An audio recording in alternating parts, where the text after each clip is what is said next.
Get on a ship, I come to Virginia. If I'm free, they will deed me 40 acres of land. 40 acres of land they don't own. There's a Native American family. I now have the deed to 40 acres of land that somebody else is using, that is farming. Because, right, we have this double think 1984 thing in our head. The Native Americans didn't know how to farm, Europeans did. The Pilgrims arrive, they don't know how to farm. So Squanto finds them starving to death. He goes up to them and he's like, dude, what's happening? Why aren't you growing food? And they're like, we don't know how. So Squanto shows them how to do agriculture. And you may have been in a play about this.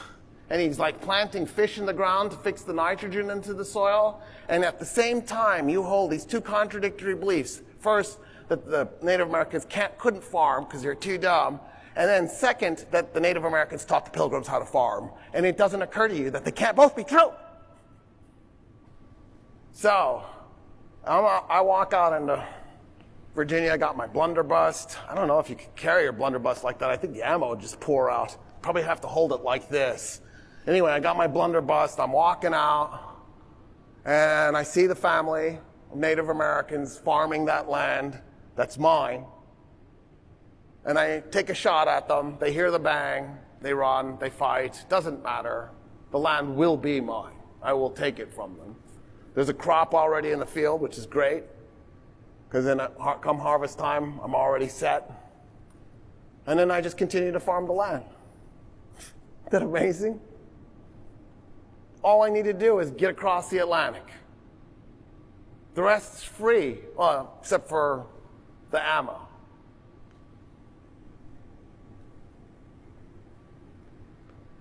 In other words, at some level, the colonial settler project that the British unleash in what will become the United States of America was a wealth transfer scheme.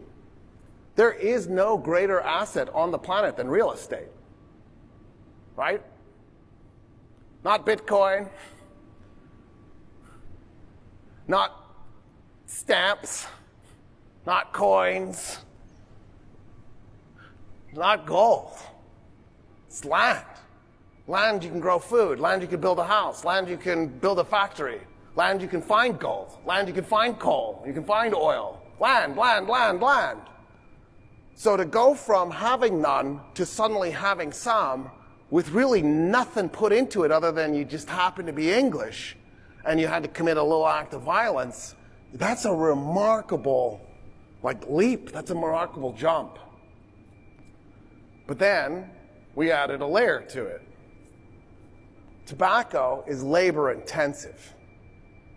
In other words, yeah, I can grow tobacco as a single person out farming, but I'm putting in a lot of hours. Now, it turns out tobacco at the time, at least, I don't know if it's still true, the tobacco seed was worth more than its weight in gold.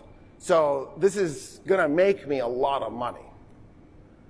But if I'm a single farmer out there doing this, it's not really going to make me a lot of money fast. It's better than growing yams. It's better than growing wheat. It's better than raising chickens, for sure. But it's hard. As soon as I have enough money, what I'll do is I'll put in for a mail-order bride. Once she comes over, she becomes part of my labor team. Now I'm producing even more tobacco. And then she'll incubate my next generation of labor. By the time it's 8 or 10 years old, I'll probably be able to get some work out of my children. And then once I have enough money, I'll buy a mule or ox or a horse or something.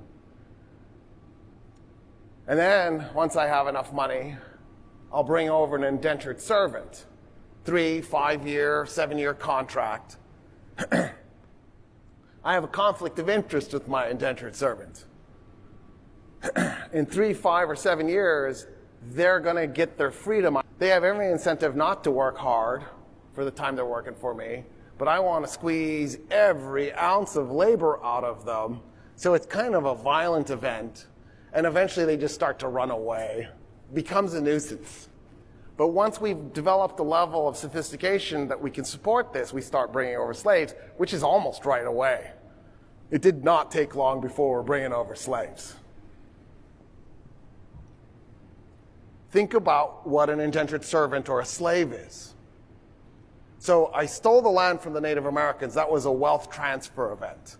Now I've brought over a slave or an indentured servant, and during the time that they're working for me, I don't compensate them for their labor.